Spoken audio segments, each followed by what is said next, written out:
Bueno, esta sería la segunda clase de teorías de la investigación. Vamos ahora a entrar en la primera parte del seminario. En la primera clase yo les explicaba en la introducción a la materia, que ya había puesto ahí metodología de la investigación, pero bueno, me equivoqué, en teorías de la investigación. Vamos a la primera parte del seminario. Si estaba dividido en 4 partes, vean el primer video. Vamos al primer trabajo práctico, que consiste en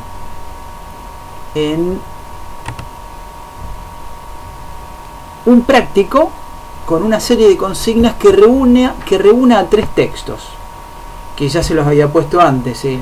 Un texto que se llama El concepto de ciencia, de Gregorio Klimovsky, el capítulo 1, Las desventuras del conocimiento científico.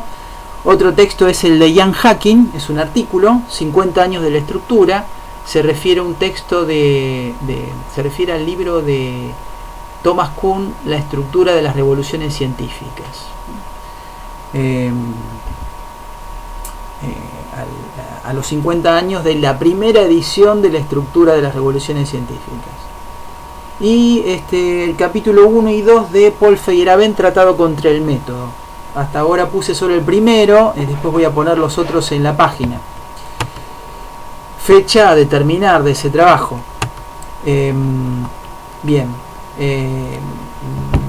Después, bueno, el trabajo, fecha a determinar. El trabajo es a entregar por el correo electrónico mío, que ustedes lo tienen porque cuando yo les mandé el mensaje a todos sobre dónde estaba la página, es ese correo.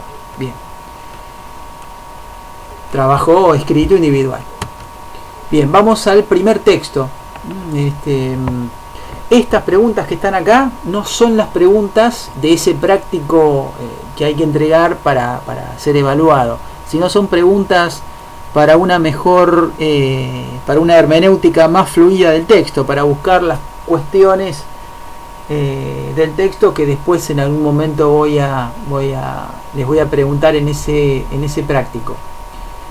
¿Qué diferencia establece Klimovsky entre el concepto de verdad de Platón y el de verdad científica que él toma como valga la redundancia, verdadero? ¿Qué diferencia existe entre contexto de descubrimiento, de aplicación y de justificación? ¿Qué significado tiene el concepto de hecho científico? ¿Y qué diferencias se establecen entre metodología y epistemología? ¿Qué diferencia establece Klimovsky? Klimovsky es un matemático argentino, un epistemólogo argentino que murió hace un par de años. El libro que vamos a analizar, el primer capítulo del libro que vamos a analizar es de 1994, la primera edición. Entonces, bueno, lo que les decía de las preguntas y la cuestión de que para promocionar la materia hay que tener 8 más. No hay diferencia entre parcial y trabajo escrito, simplemente son todos trabajos escritos, son todos trabajos individuales y eso es lo mismo si fuese la materia presencial o si fuese así como ahora materia virtual. Bien, entonces siempre es escrito, la diferencia es que se entrega por correo. Una de las cuestiones que trata el capítulo es el de verdad científica. Entonces, para analizar el texto de Klimovsky, sería interesante leerlo a partir de estos 3 conceptos que no aparecen en el texto de Klimovsky, pero es más productivo o es más rico leerlo así. El concepto de posverdad, que es un concepto muy actual, ¿no? El concepto de posverdad alude a un concepto que se puso de moda a partir del año 2015 en la campaña política de Trump, donde surgen o se desarrollan las noticias falsas. No es que antes no hayan existido noticias falsas, pero ahí tienen un rol importante en la campaña, y después se desarrolla eso en muchos países, por ejemplo en el nuestro. Bien, hay mucho escrito sobre eso, muy nuevo, y mucho escrito sobre la cuestión de la posverdad. Pueden fijarse en algún video en YouTube de Stanriver, de Darío Stanriver. También tiene un libro que creo que se llama Filosofando o Filosofía Martillazos, y ahí hay un capítulo que trata sobre la posverdad. Entonces hay que tener en mente eso. Y después otros dos conceptos, el principio de indeterminación y el principio de complementariedad, que son de la física cuántica, sobre todo de la física cuántica que surgió siglo XX, década del 20 del siglo XX. Entonces acá la cuestión es, lo pasamos, es cómo se puede ver el concepto de la posverdad. La posverdad podría verse como una simple mentira, ¿no? La posverdad puede ser visto como una manera de un lenguaje sustitutivo, un lenguaje que encubre lo que en realidad es una mentira. Es una forma de verlo. Otra forma de verlo es cómo algunos enunciados falsos generan efectos de verdad, ¿no? Esa es otra forma de verlo. Por ejemplo, en Argentina, en esa misma fecha mencionada en una campaña, el candidato X se hacía una encuesta, digamos, un encuestador o un asesor contrario al candidato X hacía una encuesta sobre el candidato X.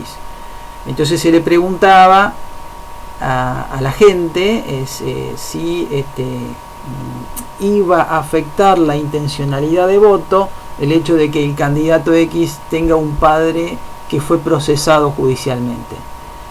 Esa noticia era falsa, el padre no había sido procesado judicialmente, pero esa noticia falsa generaba efectos de verdad. Es decir, en el momento de preguntar si ese hecho iba a cambiar, iba a afectar la intencionalidad de voto de ese candidato, en el momento de preguntar eso, en el momento de investigar eso, se modificaba esa intencionalidad de voto con esa noticia falsa, ¿no? Entonces es una noticia falsa que genera un efecto de verdad. O sea, el efecto de verdad era que el candidato veía disminuido su caudal en el momento en que se le preguntaba a una persona sobre ese candidato. Pero también ese es un hecho real, ¿no es cierto? Pero podríamos hacer un experimento imaginario y imaginarnos un candidato que realmente el padre fue procesado judicialmente, pero nadie lo sabe. Si en una encuesta se pregunta por eso y se pregunta si ese hecho va a afectar la intencionalidad de voto de ese candidato, al investigar y al preguntar sobre eso, informamos al ciudadano sobre esa cuestión, y eso afecta la intencionalidad de voto. Es decir, en el mismo momento que estamos investigando, estamos cambiando la realidad, un segmento de la realidad. Así que la posverdad puede ser vista como varias cuestiones. Una cuestión por medio de la cual se la puede ver a ese concepto, el concepto de la posverdad, es una forma de verla que encaja bastante con algunas cuestiones que plantea Klimovsky en el texto, que no las toma para sí Klimovsky, se las enuncia y toma otro concepto, pero sería bueno esta posibilidad de ver la posverdad. ¿Cómo se podría verla? Como el efecto de la interacción entre un sistema analizado por un lado y el aparato tecnológico de medición y el sujeto investigador por el otro. Es decir, cuando yo estoy investigando algo, estoy modificando lo que investigo. Si yo investigo determinado sistema, determinado grupo de sujetos, determinado objeto, y vuelco un aparato tecnológico para evaluarlo, interpretarlo, medirlo, conocerlo,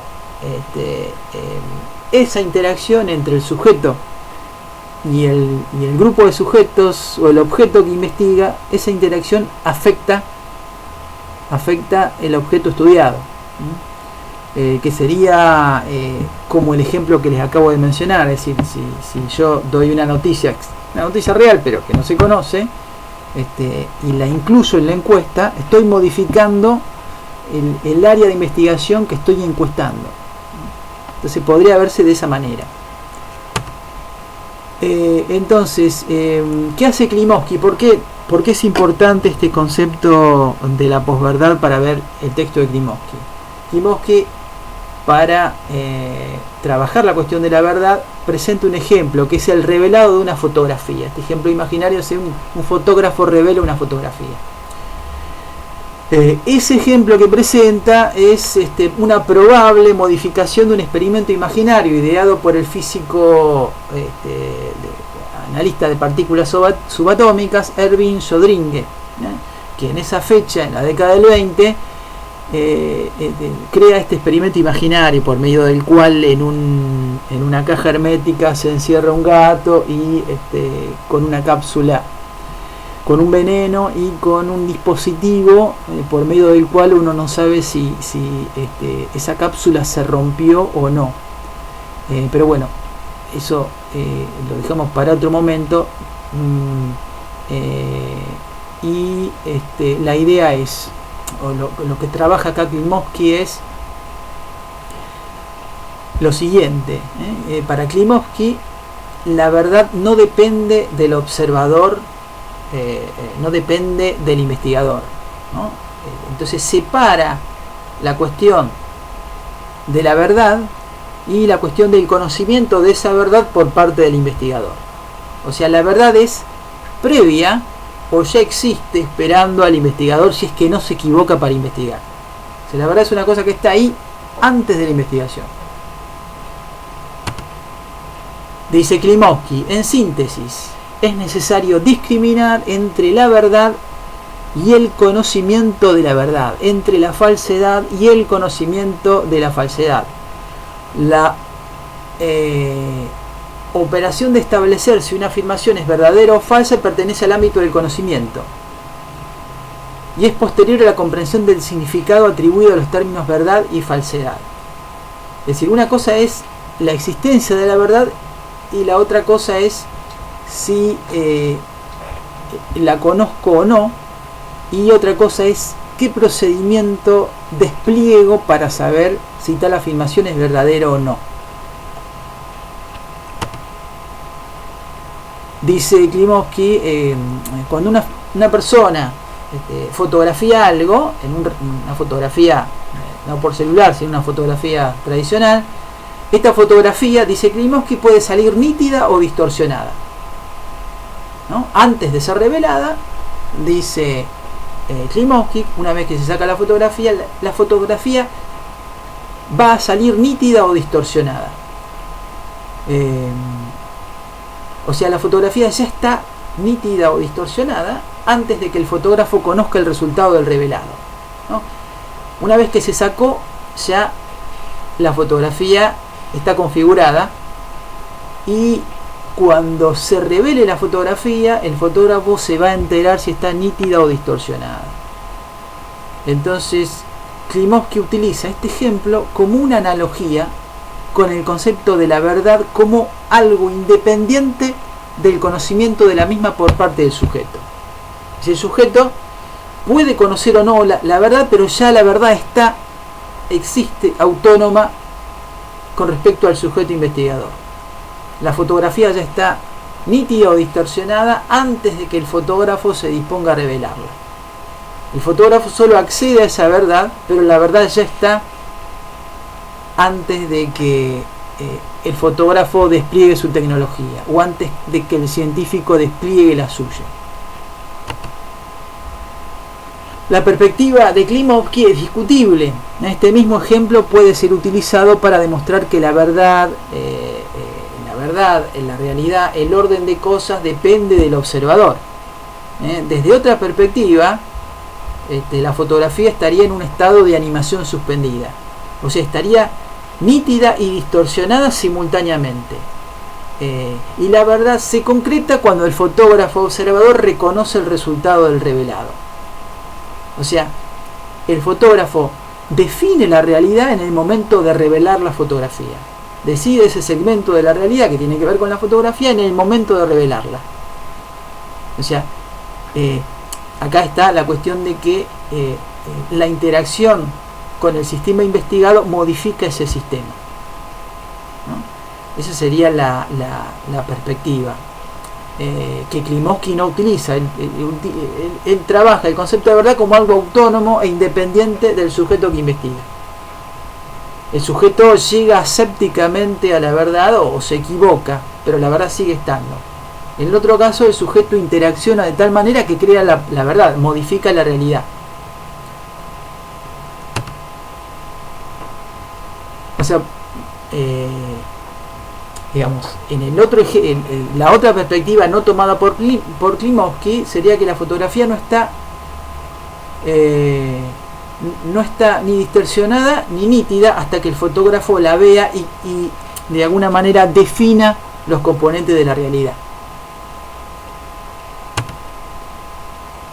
La perspectiva sobre la verdad que defiende Klimovsky es la que Aristóteles presenta en Metafísica, donde aparece la noción de verdad como correspondencia entre el pensamiento y realidad, como correspondencia adequatio intellectus et rei, adecuación entre el intelecto y a lo que se refiere el intelecto. Esa es la definición que toma Klimovsky, que es la de Aristóteles, no la de Platón. La concepción de medición de la ciencia precuántica descansa en el siguiente presupuesto, que es la de Klimovsky. Se pueden medir todas las propiedades de un objeto sin alterarlas o modificarlas. Dentro de dicha concepción se acepta que los instrumentos de medición pueden perturbar en el proceso las propiedades del objeto observado, pero este problema no reside en lo que los griegos llamaban physis o en el nivel ontológico del sistema sujeto a observación, sino en la imperfección del instrumento utilizado, ¿no? O sea, el problema está, si hay una perturbación es porque, digamos, hay que mejorar el dispositivo tecnológico de investigación, o el investigador tiene que mejorar su práctica de investigación. Entonces esa modificación de la perfección tecnológica y el tornar más sutil el proceso de medición subsanaría este problema. Para el paradigma científico precuántico, el objeto o sistema estudiado tiene una serie de propiedades previas a la medición. O sea, la realidad está configurada antes de que esta realidad se mida, se evalúe, se investigue. O sea, la idea de una realidad objetiva ya conformada y estructurada en una serie de propiedades. Si el investigador las altera, es un error de la investigación, es una dificultad, una perturbación de la práctica científica. Pero desde la otra perspectiva, la physis, lo que los griegos llamaban physis, la naturaleza, sea biológica o social o cultural, digamos, tiene un grado de indeterminación, posee un grado intrínseco de indeterminación que solo es resuelto en el acto de alguna manera, en el acto de investigar, en el acto de observar esa realidad. En este segundo caso, el investigador es un componente de la investigación, está dentro de la investigación, está dentro del sistema observado. En el otro caso es un observador externo, en el caso de Klimovsky. Entonces, bien.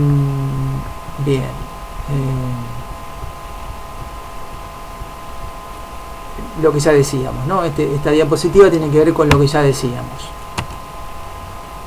El paradigma cuántico refuta esta concepción diciéndonos que, esto lo dice un divulgador de la física cuántica que se llama Juan Pablo Paz.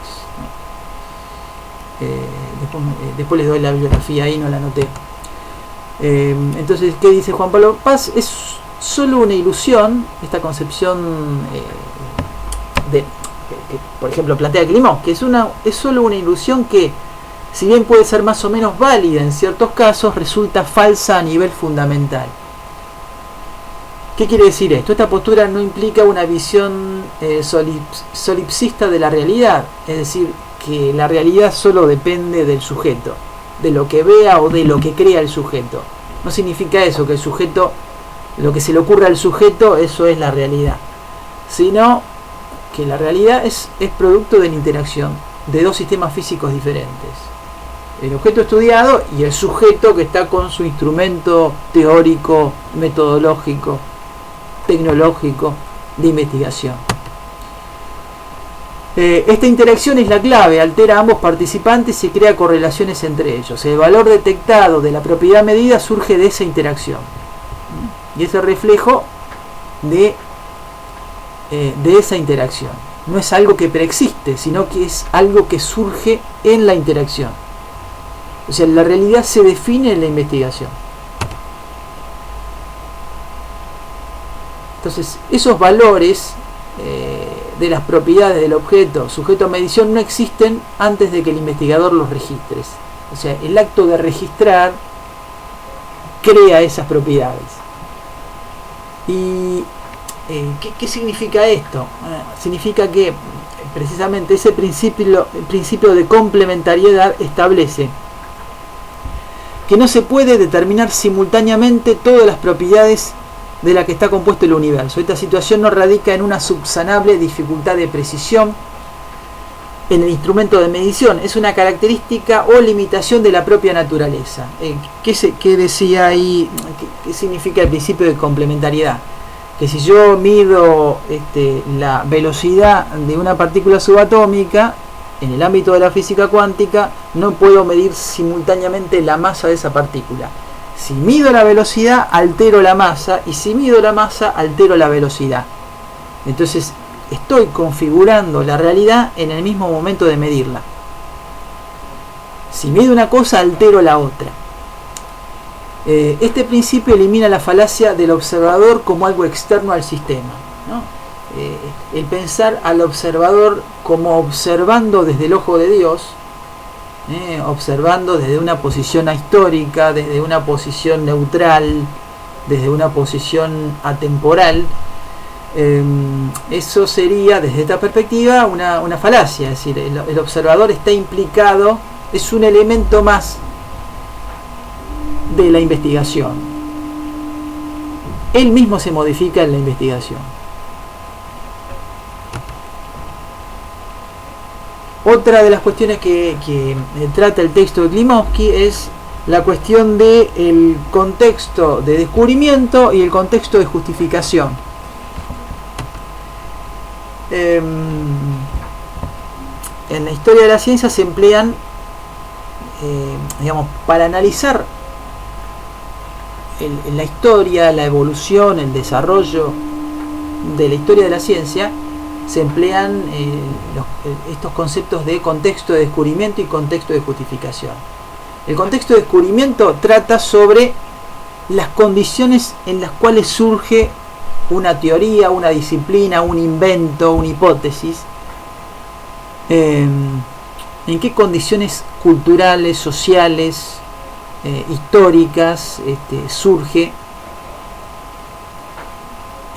esa hipótesis, esa teoría, esa disciplina. Y la segunda se centra en las condiciones internas de justificación de cada dispositivo científico. Es decir, la segunda se centra en validar a esa teoría científica. O sea, por un lado, el contexto de justificación se preocupa solo de validar esa teoría, y el contexto de justificación se preocupa por analizar en qué contexto surge, cómo a alguien se le ocurre determinada idea. Entonces, digamos, a Newton se le ocurre todo su desarrollo teórico no porque se le caiga una manzana en la cabeza, se le ocurre la ley de gravedad, sino hay todo un contexto de desarrollo previo, y hay un contexto, digamos, social, cultural, en el momento en que desarrolla su teoría. Entonces, el contexto de descubrimiento se relaciona con la sociología del conocimiento, con la psicología, y el contexto de justificación se relaciona con el área de la lógica y la teoría del conocimiento. Es decir, por un lado, constituye una división instrumental para estudiar problemas diferentes, y por otro lado alude a concepciones diferentes del desarrollo de la ciencia. Es decir, Klimovsky va a decir, bueno, yo enuncio esto, pero yo no me ocupo del contexto de descubrimiento. En el resto de mis capítulos de este libro, de las desventuras del conocimiento científico, me voy a ocupar de el contexto de justificación, porque es lo que a mí me importa, ¿no? Eso, el volcarse a uno a otro, tiene que ver con concepciones diferentes del desarrollo del conocimiento. Aquí aparece un punto de encuentro entre la epistemología y la metodología. La epistemología, dice Esther Díaz en un libro que se llama Entre la tecnociencia y el deseo, la epistemología es a la ciencia lo que la crítica de arte es al fenómeno estético. El artista produce obras de artes y el crítico las analiza, de la misma manera en que el científico produce teorías, prácticas científicas y dispositivos tecnológicos, y el epistemólogo las analiza. Yo diría que en realidad, cuando uno investiga, tiene que ser, además de dominar el campo que investiga, ser un epistemólogo y un metodólogo. Es decir, en realidad lo que uno aprende de metodología lo aprende investigando, más que leyendo textos de metodología, ¿no? Son necesarios esos textos, pero uno aprende en realidad haciéndolo. Es decir, la metodología de investigación, cualquiera, cualitativa, cuantitativa, aunque acá vamos a ver cualitativa, como método como dispositivo de reconocimiento, de recolección y procesamiento de datos, porta dentro de sí teorías del conocimiento y del desarrollo y construcción del mismo. Es decir, detrás de cada método hay una concepción del conocimiento, o varias concepciones del conocimiento. Entonces, los métodos no son algo, una serie de pasos aséptica para investigar. Eso es precisamente lo que no es. Entonces, la idea sería cómo se ve a sí mismo el investigador, como un productor de conocimiento de tipo universal y más allá del contexto cultural, socioeconómico, político y ético desde el cual investiga. Es decir, como alguien que puede analizar y validar teorías independientemente de dónde está, o como un ser atravesado por todas esas variables no sujetas a control. Es decir, podemos pensar en Galileo cuando la Inquisición lo obliga a retractarse de la teoría heliocéntrica, o podemos ver a Descartes que no publica en vida un tratado de anatomía, un tratado sobre el hombre, porque por miedo a ser perseguido por la Inquisición. Entonces, el conocimiento es aséptico con respecto al contexto o no, o está atravesado por el contexto. Bueno, entonces en el primer caso, como decía, el mecanismo, el desarrollo de la ciencia va a permanecer ajeno al contexto histórico macro y micro y a los aspectos culturales y sociológicos de cada espacio-tiempo. En el segundo caso, el científico será, en el segundo caso,